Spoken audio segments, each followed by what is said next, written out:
இவன் செஞ்சதை சொன்னா நீங்க கூட போக அடிப்பீங்கண்ணே.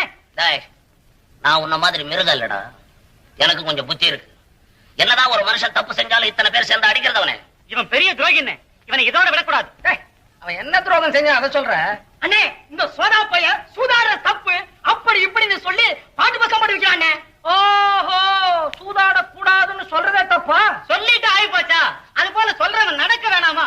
இந்த பாட்டு புத்தகம் வித்த காசு இவன் என்ன செய்யறான் தெரியுமா? என்னடா செய்யறான் அதை சொல்ற? அண்ணே குதிரை பந்தயத்துக்கு போய் காசெல்லாம் தொலைக்கிறானே. சூதாட கூட புத்தகம் போட்டு ஊர்ல உபதேசம் பண்ணிக்கிட்டு இவன் சூதாடலாமா? அது குத்தமா? வேண்டாம்.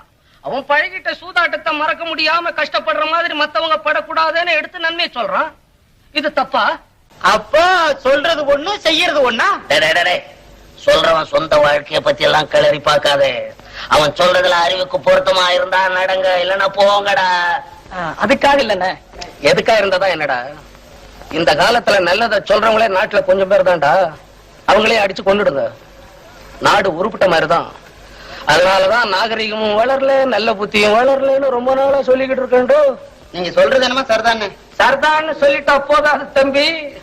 நல்லத சொல்றவன நாட்டுல வாழ வைக்கணும்ன்ற உண்மையான எண்ணம் உங்களுக்கு எல்லாம் இருந்தா ஆளுக்கு ஒரு புஸ்தகம் வாங்கி அவனை ஆதரிங்க.